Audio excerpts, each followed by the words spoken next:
Hey there, welcome to My Green Pets. I'm William Green. It's September 12th. I want to show you the plants I have in my windowsill, and then we'll go over to the grow tent and I'll show you what the orchids are doing. This is my grocery store Phalanopsis. Phalaenopsaurus is its nickname because it's humongous. Putting on a new leaf here. And you can see a new root back there as well. And something kind of gross. It's got little millipedes that have crawled out and died. So I guess it's got a millipede population living in it. That's great. Phalanopsis schilleriana still hanging on. I don't think it's getting any better, but anyway, we're gonna give it a chance until it's just not got anything left. Some plants that I'm plant sitting, some succulents. Kind of potted in an interesting way here. This is a Hoya, and it's just put out these two new leaves. It's always shocking when you have plants that are not orchids and they can put out a new leaf in a week, and it's like, whoa. More succulents. This thing's really cool. This is I think it's called a Chihuahua flower. Very cool succulent. And this little guy too. Beautiful mottled leaves and a big bulb there. And then this is a Haworthia tessellata. Friend bought for me for the patterning on the leaves. And then my Clivia miniata, super excited because this plant has got another scape or spike or whatever you call it coming out. And this will be the third one this year. It's never bloomed 3 times in the same year before, so that is so cool. It is a very happy plant, and that is largely because I've gotten some really good advice from my viewers on YouTube about how to pot and grow Clivia, and so my deepest thanks for that. All right, let's go to the tent and see how the orchids are doing in there. Right, back in the tent, and the first thing to greet us today, looky here who it is. HAL is back with the first flower on his latest spike. Really nice. HAL, good to see you, buddy. And previous spikes, you can see the previous spike above here is actually developing a new flower as well. Each one of these little notches is a previous flower, so I think we're up past 22, 23 previous flowers on this plant. Extremely rewarding to grow, extremely stinky, but today it's not really hot. You can see the temperature is at 23 Celsius right now, so not real hot. The lights haven't kicked on yet, so I can't smell anything from HAL, but once the heat kicks in, it's going to be stinky in here today. I am watching HAL's bulbs for signs of a new growth. I would love to see a new growth on HAL. Haven't seen a new leaf grow out in, I think, over a year at this point. So don't know exactly what's going on. Hoping that we're going to see some new growth in him soon.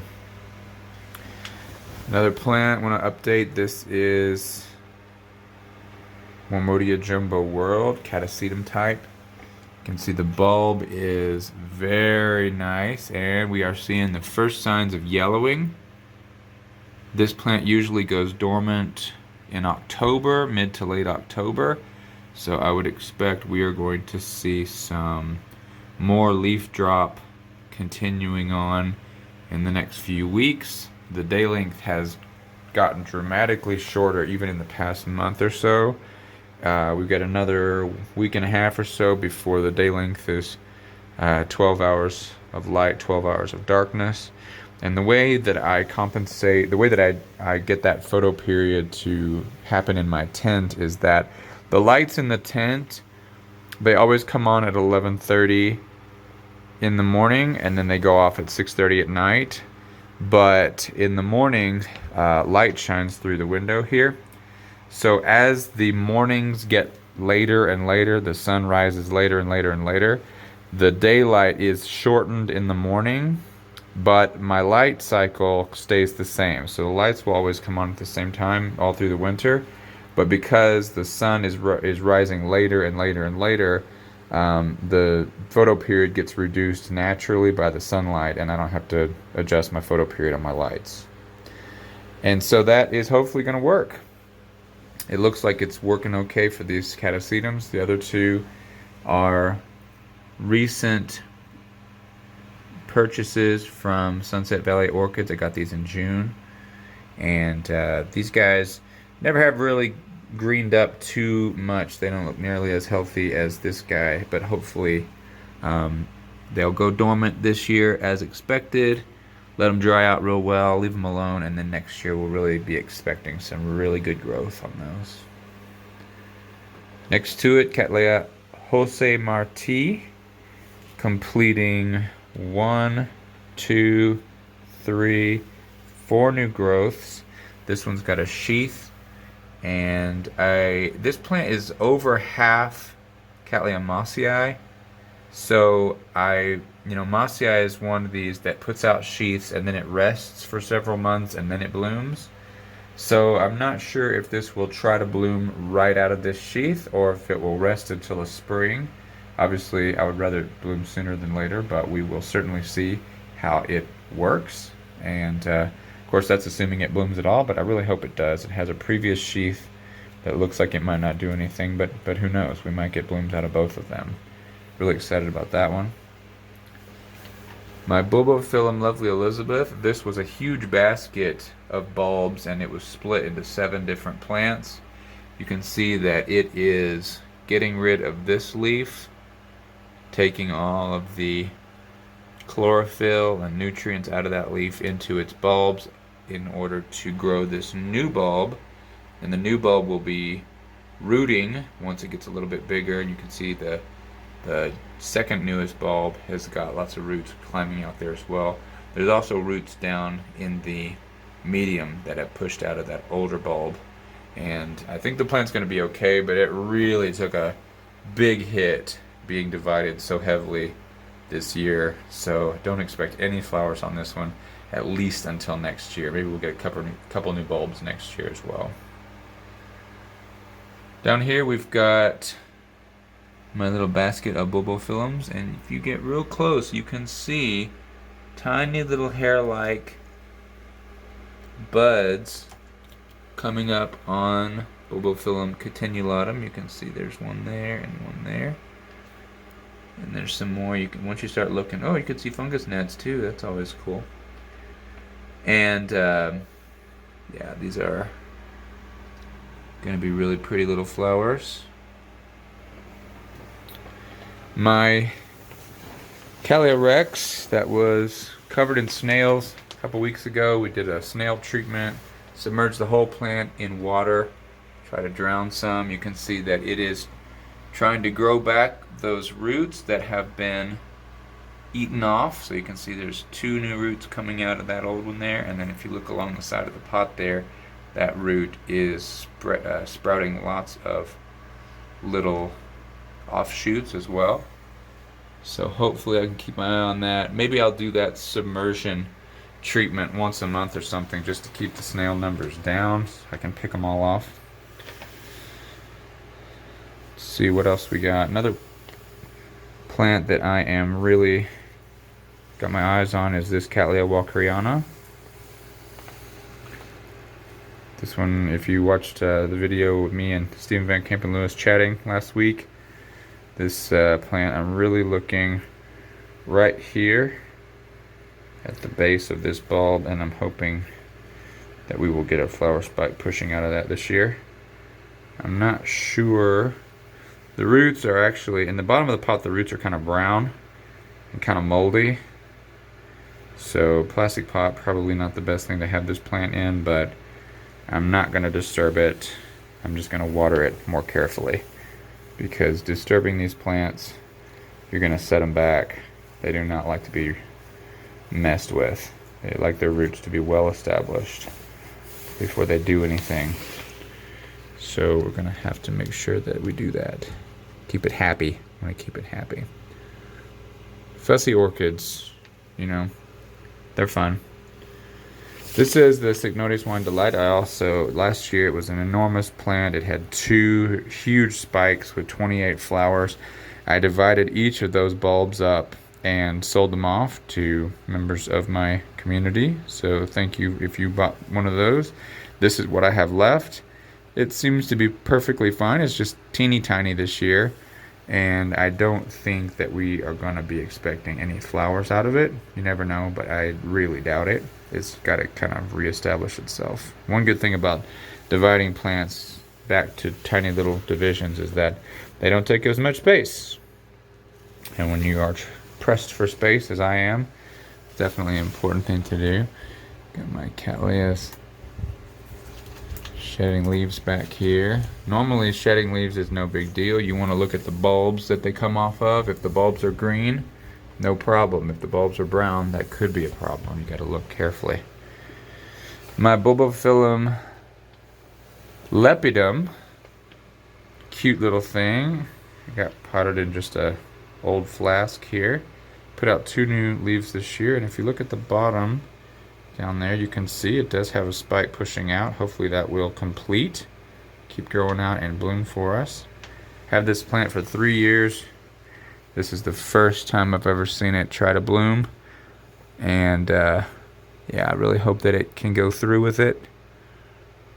Really cool little flowers on this guy, I think. Like I said, I've just seen pictures. Cattleyas maxima, it's done blooming and it does have new growths coming out. You can see a new leaf pushing out there, another leaf pushing out there, and there are new growth at the base there too. You can see 2 of them. Actually, maybe there's 3.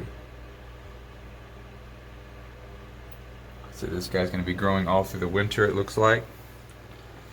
Bulbophyllum medusae also got majorly divided this year, but I was very careful to give myself a still decent sized, keep a decent sized division of it. This year's leaves are much smaller than previous leaves. That's understandable because of the division. But there are new roots popping out, growing down into this medium, going across those rocks there, and I'm not sure, this largest new growth, even though it's not very large, it might be big enough to push a spike, so we might get 1 this year. I'm not sure. Not sure. It's okay if we don't. Let's look at the seedlings.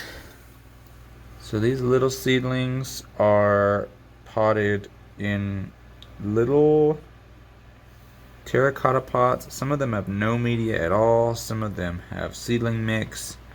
Some of them have sphagnum. And they're all doing fairly well, some better than others. What's really exciting is when you have new growth on the seedlings that is clearly larger, or for example when a new bulb pops out like this. Look at this one. This has grown out its first real pseudobulb. That's always a pivotal moment in its life. They go from growing like a Phalanopsis, just kind of up like that. These are all Cattleyas, but at some point they'll push out their first new bulb, and that's always exciting.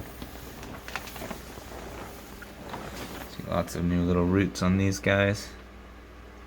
It's good to see. Again, no media, just sitting in a pot and gets watered in the morning and in the evening, and more if I can think about it. I try to water in the evening so that they can kind of sit and have the moisture around them all night. Because of the airflow in the tent, that I haven't had a problem with damaging leaves or any kind of rot like that, but you do have to be careful if you water in the evening that there's plenty of airflow. Look at these little guys. Again, these are more Cattleyas. New leaves popping out there. And these might have to be separated at some point because there's so many of them. Seedlings are very tough. I glued these seedlings using Gorilla Glue to the side of pair of antlers, and you can see they've responded really well. They put out lots of roots, new growth, roots wrapping all the way around here and traveling down. Just an experiment, but these Cattleyas rex seedlings especially, they do not like to stay wet. They like to have a lot of air movement around them. This was a Cattleyas rex that bloomed earlier this year, but it's got a new growth pushing out. And it's time to start thinking about the dry season. If you are growing Cattleyas, especially like Dowiana or Rex, that are really, really finicky about water in the fall and the winter, we're getting to the last couple weeks of regular watering, and by the time October rolls around, I'm gonna reduce watering by half for the Cattleyas and really just watch and make sure that those root systems dry out completely in between waterings. They do like water, but they also need to dry out completely. Now, I'm not really sure about the seedlings, if they have, you know, different water requirements. Obviously, they have to be watered more often because they dry out quicker, but still want to be very careful that the seedlings don't stay too wet because they could rot. They might not be as sensitive as their adult counterparts, but they are still sensitive to extra water. And that's it, guys. Thank you so much for joining me, and we will see you next time right here on My Green Pets. I'm William Green.